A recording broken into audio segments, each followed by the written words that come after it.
I stared at my best friend as she narrated how she got an A1 grade. In our last assignment, she was the only one who did. Everyone else complained of how difficult the programming assignment was. Bella told me that she had a guy on the dark web to do her assignment. For her, it's amazing how much information is available there that we don't know about. She said I had heard stories about the dark web before. People claimed it was the site for criminals and dangerous people to have free access to do whatever they wanted to do without supervision. People said that activities that went on the dark web were impossible to trace, and now my best friend was telling me she just used it to ace her assignment. That meant it could not be all that bad. We were both sophomores studying programming recently. Our lectures had started tasking us with assignments that were more difficult than we imagined. They claimed it was to make us better programmers. If we could solve some of the toughest problems in programming, then we would be really good at it. I shook my head in amazement at what Bella said and just laughed over it. When I got to my room, though, I couldn't help but think about it. I fired up my laptop and logged into the dark web with butterflies in my tummy. It looked like a normal site to me. I typed in advanced programming in the search box, and a lot of details and sites popped up. I clicked the one that claimed could solve anything. Within moments, it directed me to a chat box. I sent in the question that only Bella aced and waited nervously. If this was true, then I was on my way to a 5-point grade. After 2 minutes, an answer was provided. My jaw dropped as I went through it. It was flawless. I laughed in glee. All those rumors about the dark web were since then. I have used it to answer all my assignments. Bella and I were regarded as geniuses in class. We made sure to go over what we turned in so there would be no suspicion. It made me better as a programmer, and I marveled at the fact that someone could be that good and was wasting his talent on the dark web. It was nothing short of amazing. I spent less time worrying over an assignment or term paper. Bella and I had more free time.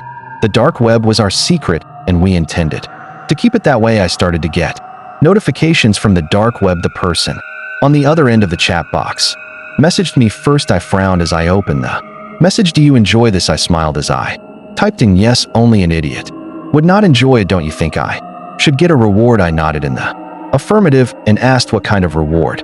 University professors were impressed with how my grades had skyrocketed. It was only fair that the person helping me got a reward. Send me your nudes, babe. I froze and rubbed my eyes, sure that I wasn't seeing correctly. The message was still there. I swallowed suddenly, scared. I could be a guy, but it seemed like the person knew I was a girl. There was no way I would send my naked pictures to someone I didn't even know. I shut down my laptop and promised myself that that was the end of the dark web for me. I had better start reading so I could back up all the high scores I was getting the next day. I noticed that Bella was being moody. When I asked her about it, she told me she was just tired, and it was nothing for me to worry about. I didn't believe her, but she would not give me any other explanation, so I left her alone. I wanted to tell her about the message I got from the dark web, but decided against it. I was done with it. There was no need to bring it up.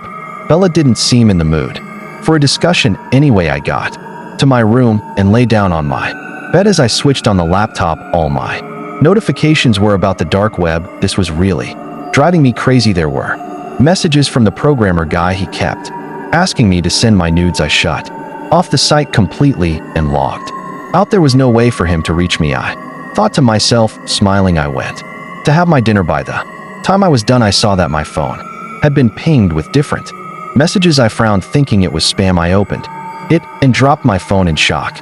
You have no choice. Send me your nudes. How did he get my number? I was scared and didn't know what to do. Should I call the police? He had not done anything wrong, so I had nothing to report. My phone pinged again. I'm asking you for the last time, don't make me angry. I summoned up courage and blocked his number. There was nothing he could do. I told myself it was just an empty threat. When my phone rang, I almost jumped out of my skin. It was Bella. I picked it up, relieved. She was crying. Vivian, this dark web thing is driving me crazy. She told me that she had been blackmailed by the person helping her. She had been sending her pictures regularly to the person, but now he wanted more. The guy on the dark web wanted her in person. Now I told Bella how I had blocked him, and she too should do the same. Oh, Vivian, you should not have blocked him. Hope you haven't reached out to the cops, Bella said, and disconnected. The call I could not believe. Her, how could she be so timid? I thought around an hour. Later I got another notification on my phone. It was a video. I saw Bella tied onto her bed, with 2 pipes plugged in her chest. My heart skipped a beat as I watched the pipes drain all the blood out of her body. Within minutes, Bella was lifeless. Her body had lost its color, and she did not move. I went to bed. It was 3 a.m. and I could not sleep. I wanted to tell the cops, but Bella's last words kept playing in my head. My brain was too numb to think of anything. Perhaps by then I had resigned to my fate. My body was sweating profusely. I went into the bathroom to take my usual night shower. I screamed as blood came out of the shower head like real blood. I draped my towel and ran to the bedroom. I called up Vivian, but her number was not reachable. I sat there cold, covered in someone else's blood. My whole body was shivering. My brain went numb, unable to think of anything. Somehow I gathered courage and picked up my phone. My heart was pounding so fast I could feel my heartbeat. Without touching my chest, I dialed 911 and informed them of what had happened. They told me to stay calm and help would be sent soon. The words soon didn't sound so comforting. As I waited for the cops to arrive, I received a call from an unknown number. So how does Bella smell now? It's your turn, __. That evil laugh was too much for me. I fainted as I opened my eyes. I found myself in a hospital bed. The police told me that my friend Bella had been found dead in her house. The killer was yet to be traced. They told me to call them up if I sensed something suspicious. It has been 10 days since this incident. I haven't stepped out of my house since then, nor have I taken a shower. Every night I kept thinking about Bella and her lifeless body. I'm sure I would meet the same fate as her, not by choice.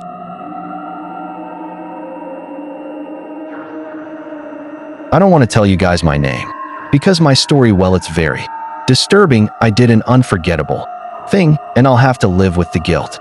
As long as I live, I don't sleep much, but when I do manage to close my eyes and drift away, I wake up minutes later, covered in cold sweat, shivering, and seeing her in front of my eyes. You may be wondering, who am I referring to when I say her? Well, let me just start from the beginning, at the time when all this happened and when my life changed for the worst. I was working at a burger place. It was really popular amongst the locals. We made the best burgers in town. The entire staff was nice and I had a really great time working there. Well, almost everyone was nice. My manager, a woman called Mandy, acted like she owned the place. She was rude with everyone, especially me. I know that managers must have a position of authority over their subordinates, but what she used to do was downright harassment. Move, stupid.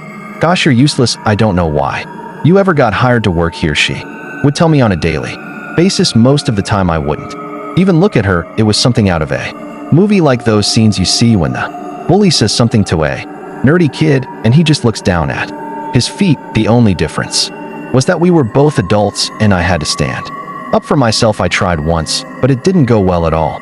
You know, Mandy, I don't appreciate you calling me names all the time. I told her, oh really, you don't think you deserve to be called stupid? Okay, then I get it, I'll call you an idiot from now on. How about that? She asked while raising her voice and taking a step towards me. I didn't reply. I asked, how about that, idiot? She repeated the question. Okay, I said while I turned around to do my work. I felt like the scum of the earth. I felt like nothing. One day, as I was serving a customer, I realized that I had mistakenly gave him a small soda instead of a medium. The guy said it was okay, it's better this way. I should hold off on the sugar as I'm trying to lose some pounds, he told me. While we both had a laugh, Mandy heard the conversation and started shouting from across the room, I'm sorry, sir, he's simply a good-for-nothing idiot. Let me make it up to you and give you a complimentary cookie, she said. The guy responded saying that it was okay and he'll take the small soda, but she insisted and didn't let him leave without the cookie, even though he said that he wanted to cut back on the sugar. Then she turned around at me and threatened me with termination. She also said that I was a worthless piece of crap and that she was this close to punching me in the face. The entire scene took place in front of the customers and my colleagues, but she didn't have any remorse about it. I felt bad. I felt like I wanted to crawl somewhere and hide from the rest of the world. My life was miserable, and with each day of being called names, I felt even more down, to the point that I almost got depressed. But that wasn't the moment in which I snapped. Oh no, that moment came About 5 days later, we had a team meeting like we always do. Once a month, we would talk about how to improve sales, customer satisfaction, and all these types of things. As usual, I would be quiet, fearing that I might do something to anger Mandy, and as she was talking endlessly, I zoned out, and then all of a sudden a loud noise snapped me out of my state. "Hello, are you here, idiot?" she told me, after hitting the table right in front of me. "Yes, Mandy, I'm sorry, I tried to justify my lack of attention. Come on, come to the front," she told me before I quickly did what she said. Mandy started giving me, as an example, a negative one. I stood there while she pointed out how I was the single most stupid employee she ever had and how I was completely useless. She kept going on and on with the insults. "Stop, that's enough," I told her, while the entire team gasped. "Stop," she repeated before bursting into laughter. "You don't tell me to stop," she said before slapping me across the face in front of everyone. One side of my face turned red and I was just about to tear up. Everyone froze. They didn't know how to react. "Go home, idiot, and come back tomorrow with a better attitude. You're no use to me at this meeting anyway," she told me. I turned around and I sprinted out of the office, running to the bus station. I never felt more embarrassed in my entire life. I had enough. I couldn't take it anymore. That night, I logged into my computer. I needed to clear my head. I was a frequent visitor of the dark web, and that's exactly where I went that day. I saw a service that caught my eye: professional assassin available. It said. I clicked on it and I saw all the details about the job. As I was still mad, I clicked around, wondering how it would be to go to work and not find Mandy there. I got to check out the page and I saw that I would get an 80% discount. As it was my first time ordering, I ordered the hit on Mandy, filled in all the details, and shut off my computer. I went to bed dreading the next day because I just couldn't take the abuse anymore. But for the next 3 to 4 days, Mandy was well different. She started to keep to herself. She wasn't calling me an idiot anymore. I don't know what happened. Finally, on a Friday, she called us all into her office. I reluctantly went in. We didn't speak for an entire week, so I didn't know what was going on. She didn't speak to anyone. Actually, guys, I have something to say to you. I know I've been a real pain to everyone, and I want to sincerely apologize from the bottom of my heart. That incident with the slap really opened my eyes, and I saw what I've become for some time now," she told us while we were all in shock. It was the first time she was nice to us, and we didn't know what was going on. She continued to tell us that she had a boyfriend which made her life miserable.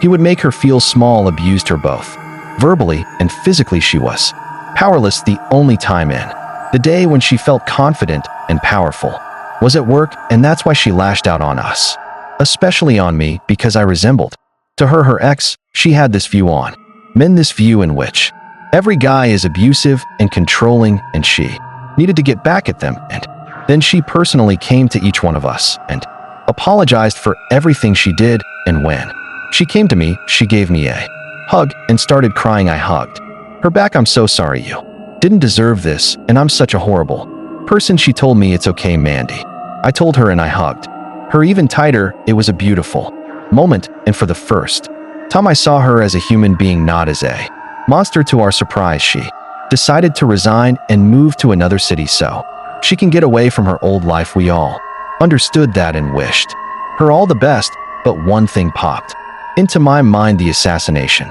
Was it real? I felt bad for even clicking on it, but I thought it would just be a hoax. I mean, it was so cheap. Who would ever kill someone for that small amount of money? After work, we all got out of the burger shop and stood for a couple more minutes in the parking lot talking. Everyone seemed happy, and Mandy was laughing and talking to us like we were friends. So guys, we heard a gunshot and Mandy collapsed to the ground. We all screamed and looked around. We ducked to the ground, covering our heads, but nothing happened. I got up and went over to Mandy.